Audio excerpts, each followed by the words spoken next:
Hello students, कैसे हैं आप सभी। आज मैं आपको बताऊंगा भारत की मिट्टियों के बारे में। भारत में कौन कौन सी मिट्टियां पाई जाती हैं, उन मिट्टियों का विस्तार कहां से लेकर कहां तक है, उन मिट्टियों की क्या क्या विशेषता है और उन मिट्टियों का क्या महत्व है। आज मैं आपको इसके बारे में पूरी जानकारी दूंगा। आइए इस वीडियो की शुरुआत करते हैं। Indian council of agriculture research, Indian council of agriculture research के मुताबिक भारत में 8 प्रकार की मिट्टियां पाई जाती हैं।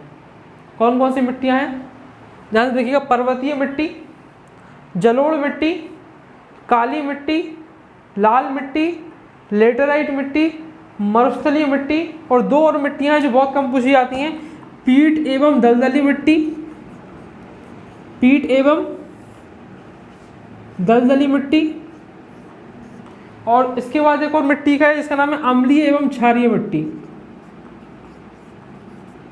अम्लीय एवं क्षारीय मिट्टी।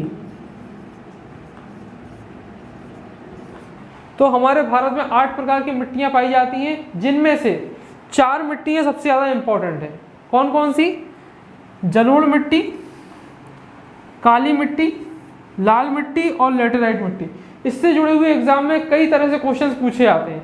आज हम इन सबका विस्तार से अध्ययन करेंगे। देखिए, एक बहुत महत्वपूर्ण क्वेश्चन पूछा जाता है, इसके बारे में आपको पहले ही बता दे रहा हूँ कि भारत में वो कौन सी मिट्टी है जिसमें ह्यूमस की कमी पाई जाती है, या नाइट्रोजन की कमी पाई जाती है, या फास्फोरेट की कमी पाई जाती है। ध्यान रखिएगा, भारत की सभी मिट्टियों में, जितनी भी मिट्टियों को मैंने नाम बताया अभी तक, सभी मिट्टियों में ह्यूमस, मैं यहाँ पे लिख दे रहा हूँ, ह्यूमस, नाइट्रोजन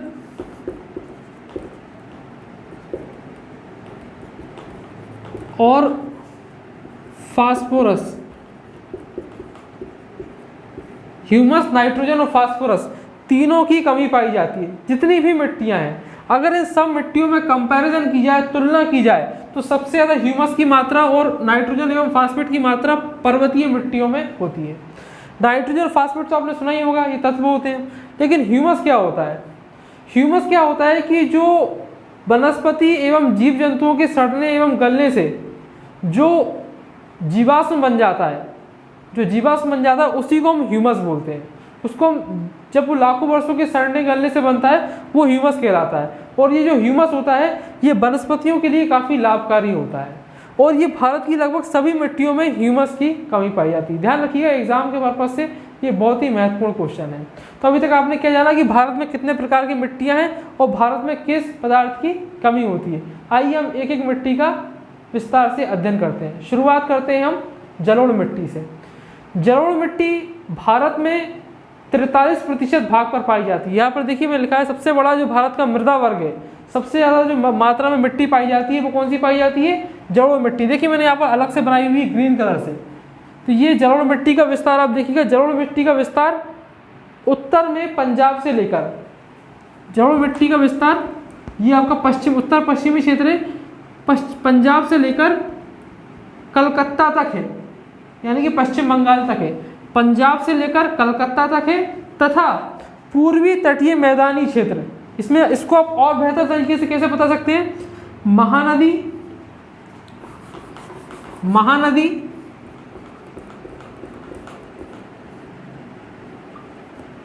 कृष्णा, गोदावरी और कावेरी, ये मैंने आपको बताया था बंगाली खाड़ी में गिरने वाली नदियां हैं।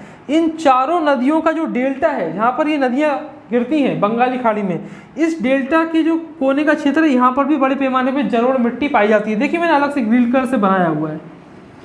इसके अलावा केरल के बहुत ही कम क्षेत्रों में, यहाँ पर मैंने मेंशन नहीं किया क्योंकि मिक्सअप हो जाएगा, केरल में और गुजरात के कुछ क्षेत्रों में जलोढ़ मिट्टी का विस्तार पाया जाता है। फिर से मैं एक बार बता दे रहा हूँ, पंजाब से लेकर पश्चिम बंगाल तक, पंजाब से लेकर पश्चिम बंगाल तक, यहाँ तक कि असम में भी, जो असम का मैदानी क्षेत्र है, वहाँ पर भी जलोढ़ मिट्टी का विस्तार पाया जाता है। इसके अलावा महानदी, कृष्णा, गोदावरी और कावेरी के डेल्टा में जलोढ़ मिट्टी का विस्तार है। इसके अलावा ये सूक्ष्म मात्रा में केरल एवं गुजरात के समुद्री तटीय क्षेत्रों के निकट पाई जाती है।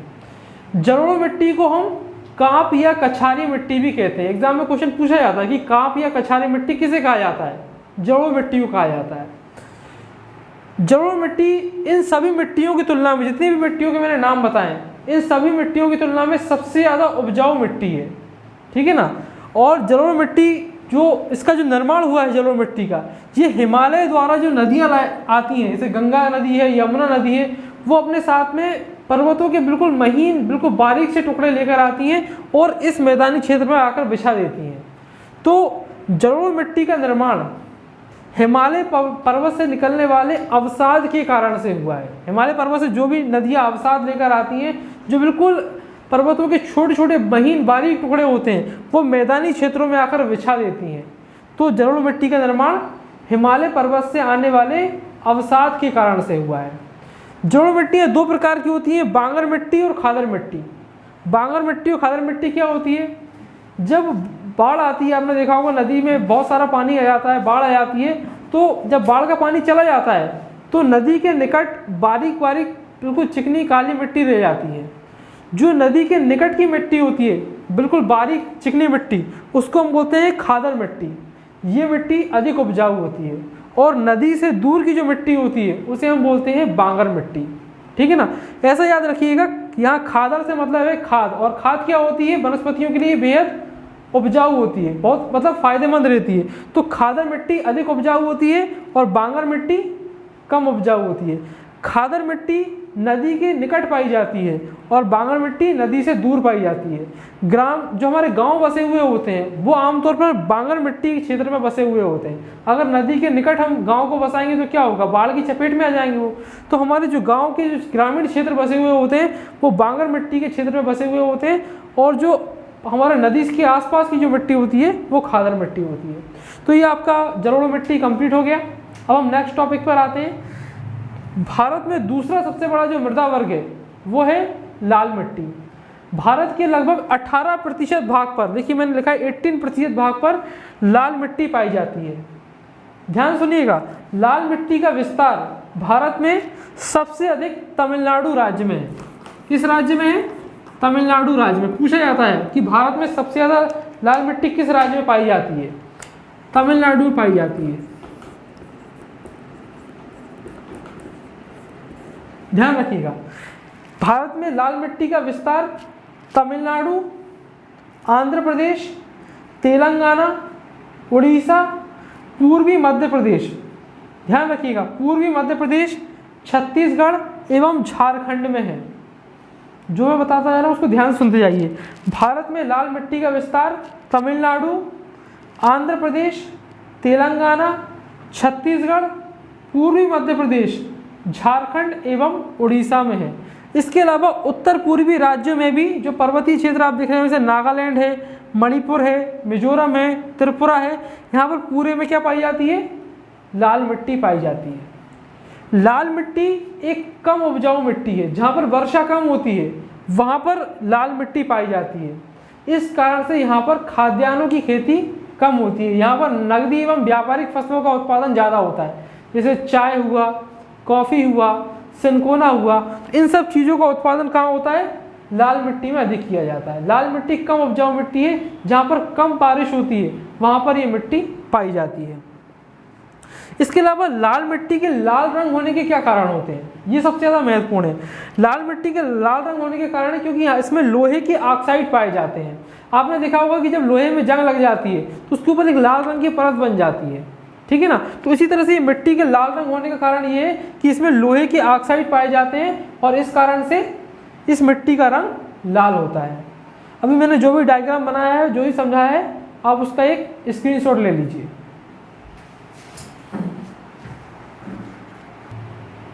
भारत में तीसरा सबसे बड़ा जो मृदा वर्ग है उसका नाम है काली मिट्टी।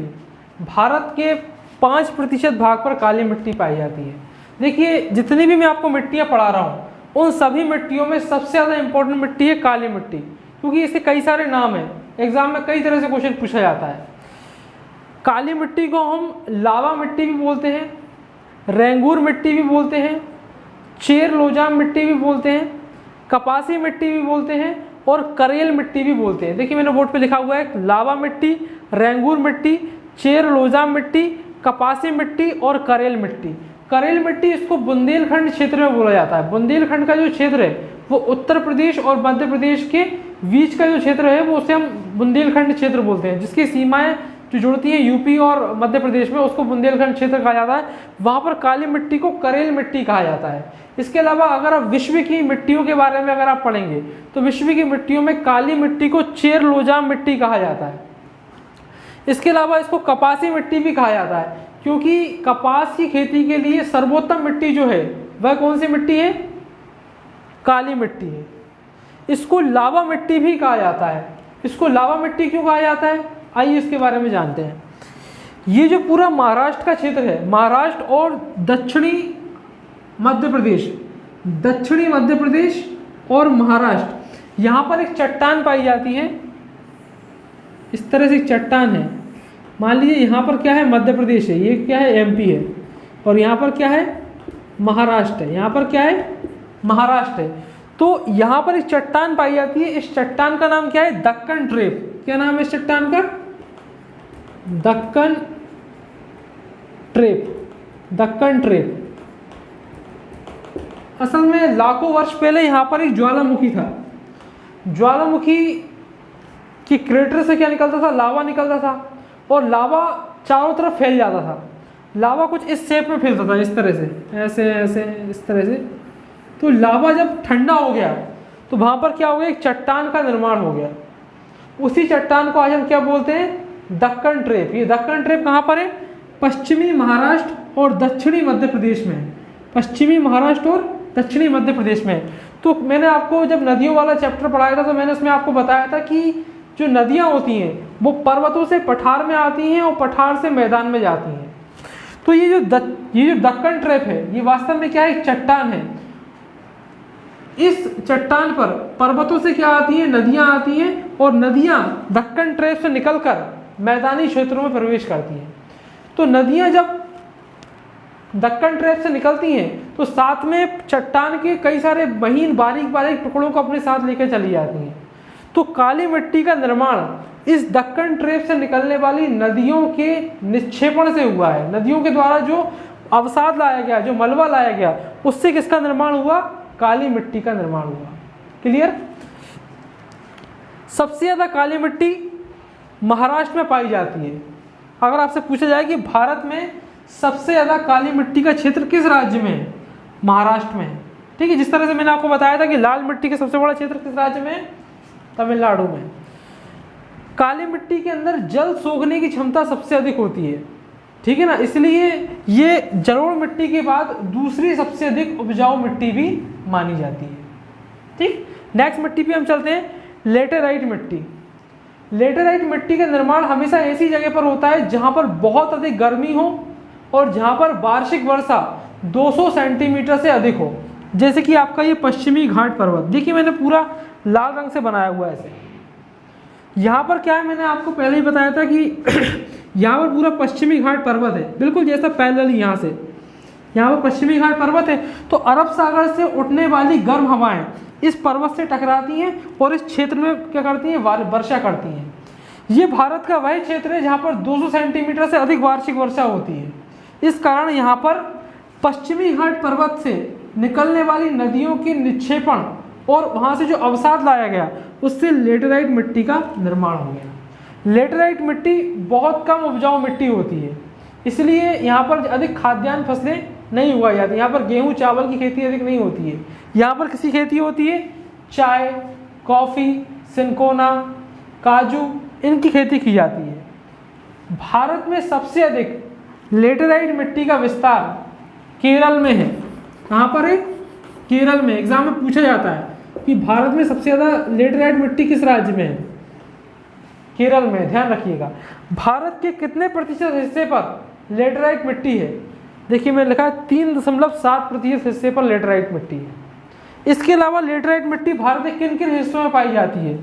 उड़ीसा के तट पर, देखिए झारखंड के बिल्कुल जो कॉर्नर वाला क्षेत्र है जहाँ पर झारखंड और पश्चिम बंगाल की बाउंड्री जोड़ती है, वहाँ से लेकर जो उड़ीसा का तटीय क्षेत्र है वहाँ पर क्या पाई जाती है? लेटेराइट मिट्टी पाई जाती है। क्योंकि यहाँ से बंगाली खाड़ी से चक्रवाती तूफान आते हैं, वो यहाँ पर टकराते हैं और बड़े पैमाने पर यहाँ पर क्या होती है? वर्षा होती है। तो जहाँ पर भी वार्षिक वर्षा 200 सेंटीमीटर से अधिक होगी और जहाँ पर बहुत अधिक गर्मी होगी वहाँ अपने आप लेटेराइट मिट्टी का निर्माण हो जाएगा। इसके अलावा ये देखिए, ये मेघालय राज्य है। मेघालय में 3 पर्वत हैं, आपको पता होगा, गारो, खासी और जयंतिया। गारो, खासी और जयंतिया, ये 3 पर्वत हैं। इन तीनों पर्वत के जो कॉम्बिनेशन है, इसके आसपास का जो यानी पर्वत से जो जस्ट नीचे वाला क्षेत्र होता है उसको हम क्या बोलते हैं? पठार बोलते हैं। पर्वतों की ऊंचाई अधिक होती है, पठारों की चौड़ाई अधिक होती है, ठीक है ना। तो जो ये पूरा पठारी क्षेत्र है इसको कहा जाता है शिलोंग का पठार। शिलोंग किसकी राजधानी है? मेघालय की राजधानी है। और ये जो पूरा जो राज्य है ये शिलोंग के पठार पर ही बसा हुआ है और इसमें 3 पहाड़ियाँ हैं। तो इस पूरे मेघालय के क्षेत्र में भी लेटेराइट मिट्टी पाई जाती है। किस क्षेत्र में पाई जाती है? शिलोंग के पठार में पाई जाती है। लगभग पूरे ऑलमोस्ट मेघालय में लेटेराइट मिट्टी पाई जाती है। इसके अलावा अगली जो मिट्टी है वो है मरुस्थलीय मिट्टी। मरुस्थलीय मिट्टी, जितनी भी मैंने आपको मिट्टियाँ पढ़ाई हैं उन सभी मिट्टियों में सबसे कम उपजाऊ मिट्टी होती है, जितनी मैंने आपको मिट्टियाँ बताई हैं। मरुस्थलीय मिट्टी का विस्तार सबसे अधिक राजस्थान में है। इसके अलावा मरुस्थलीय मिट्टी दक्षिणी पंजाब, ध्यान रखिएगा, दक्षिणी पंजाब, पंजाब का बिल्कुल दक्षिणी हिस्सा, दक्षिणी हरियाणा, पश्चिमी राजस्थान और गुजरात का कच्छ क्षेत्र। जो लोग नहीं जानते मैं उनको थोड़ा बता दूं, ये गुजरात का मैप कुछ इस तरह से है, इस तरह से। गुजरात का जो ये वाला इलाका है, ये ऊपर वाला इलाका देखिएगा, ये वाला इलाका, इसको हम बोलते हैं कच्छ। क्या बोलते हैं हम इसको? कच्छ, जो पाकिस्तान के बॉर्डर से लगा हुआ है। ये वाला हिस्सा कहलाता है काठियावाड़। क्या कहलाता है? काठियावाड़। और ये वाला हिस्सा कहलाता है सौराष्ट्र। ये वाला हिस्सा क्या कहलाता है? सौराष्ट्र। जैसे हमारे यहाँ मालवा क्षेत्र है, बुंदेलखंड क्षेत्र है, इसी तरह से गुजरात में भी कई क्षेत्र हैं। उन क्षेत्र के आधार में मैं आपको बता रहा हूँ। तो गुजरात के कच्छ क्षेत्र में, ये गुजरात का जो कच्छ वाला क्षेत्र है, यहाँ पर मरुस्थलीय मिट्टी पाई जाती है। गुजरात के काठियावाड़ प्रायद्वीप पर काली मिट्टी पाई जाती है। यहाँ पर कपास का उत्पादन बहुत अधिक होता है। आपने देखा होगा जो सूरत है वहाँ पर कई सारी टेक्सटाइल इंडस्ट्रीज हैं। क्यों है वहाँ पर टेक्सटाइल इंडस्ट्री? क्योंकि वहाँ पर बड़े पैमाने पर कपास की खेती होती है। हमेशा किसी भी चीज़ की फैक्ट्री वहीं पर लगाई जाती है जहाँ पर उसका कच्चा माल आसानी से उपलब्ध हो सके, ध्यान रखिएगा। तो काठियावाड़ प्रायद्वीप पर आप देखिए मैंने ब्लैक कलर के डॉट बनाए हुए हैं, यहाँ पर काली मिट्टी पाई जाती है और बाकी जो क्षेत्र है वहाँ पर जड़ों मिट्टी पाई जाती है, ठीक है ना। तो ये मैंने आपको लेटेराइट मिट्टी के बारे में बता दिया, मैंने आपको मरुस्थलीय मिट्टी के बारे में बता दिया। इसके अलावा अगली एक और मिट्टी है पर्वतीय मिट्टी। एग्जाम में बहुत कम पूछी जाती है। पर्वतीय मिट्टी का विस्तार आप देख रहे हैं पूरे हिमालय पर्वतीय क्षेत्रों में, जैसे जम्मू कश्मीर, हिमाचल प्रदेश, उत्तराखंड, बीच में ये नेपाल है इसलिए मैंने इसको गैप छोड़ दिया, फिर सिक्किम, फिर भूटान के बीच में गैप छोड़ दिया और फिर अरुणाचल प्रदेश। तो पूरे पर्वतीय क्षेत्रों में क्या पाई जाती है? पर्वतीय क्षेत्रों में बेसिकली पर्वतीय मिट्टी पाई जाती है। और यहाँ पर किसकी खेती होती है? सेब की खेती होती है, नाशपाती की खेती होती है। तो ये इन क्षेत्रों के लिए प्रसिद्ध है। इसमें एक महत्वपूर्ण पॉइंट सिर्फ एक है, जितनी भी मैंने आपको मिट्टियाँ बताई हैं उन मिट्टियों में सबसे अधिक मात्रा में ह्यूमस पर्वतीय मिट्टियों में ही पाया जाता है। पर्वतीय मिट्टी एक अल्प विकसित मिट्टी है। क्यों है अल्प विकसित मिट्टी? क्योंकि पर्वतीय क्षेत्रों से आने वाली नदियाँ पर्वतीय क्षेत्रों की मिट्टी को मैदानी क्षेत्रों में ले जाती हैं, इसलिए पर्वतीय मिट्टियों को अल्प विकसित मिट्टी भी कहा जाता है। तो फ्रेंड्स, आपको कैसा लगा मेरा लेक्चर? अपनी राय कमेंट बॉक्स में दीजिए, मेरे वीडियो को लाइक कीजिए और अधिक से अधिक शेयर कीजिए। आपका बहुत बहुत धन्यवाद।